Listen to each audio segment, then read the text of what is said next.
Oui, Madame la maire, chers collègues, nos interrogations sur cette délibération portent principalement sur la question de la mixité sociale.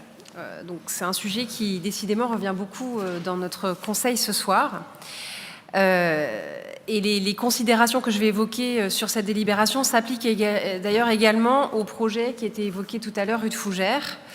De fait, ces deux projets sont situés dans des secteurs d'équilibre social de l'habitat au PLUI. Il faut se réjouir, et je partage, la part des logements en locatif social y est de 26%, un taux donc a priori supérieur à celui exigé par le PLH, par le programme local de l'habitat pour des projets portant sur des terrains de plus de 1000 m². Pourquoi pas? La demande en logements sociaux est telle qu'il faut, à ce qu'on voit dans les délibérations, de l'absence dans les programmes de ces projets de logements en accession aidée, en bail réel solidaire et également de logements à prix régulé. Ces projets en l'état nous confirment que la production de logements destinés aux couches moyennes reste un angle mort de votre politique de l'habitat.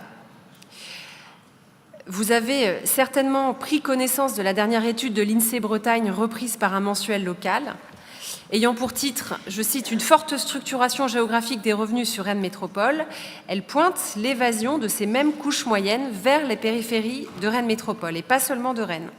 Un phénomène qui est plus marqué que dans toutes les autres métropoles de l'Ouest.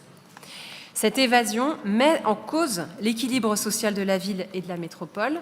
Il y a urgence. Les prix des logements ont tellement augmenté sur le dernier mandat et sur celui-ci que les logements sont devenus, autant dans le neuf que dans l'ancien, inaccessibles non seulement aux ménages les plus modestes, mais également aux ménages ayant des revenus intermédiaires. Des projets comme celui des rues de Fougères et de Châteaugiron sont révélateurs de la faiblesse d'une production de logements à coût acceptable pour ces ménages, d'où leur départ et la constitution d'une société clivée.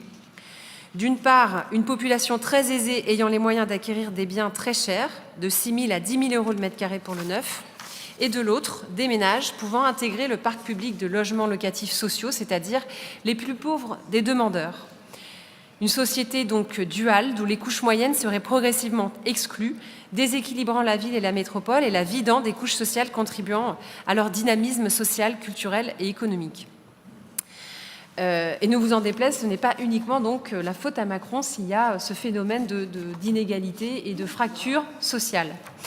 Jérôme Fourquet parle dans son dernier ouvrage « La France dans les yeux » de démocratie. Nous y sommes, et l'enjeu n'est plus seulement celui de l'accès au logement des ménages les plus fragiles, mais celui des couches moyennes, y compris bien sûr les primo-accédants.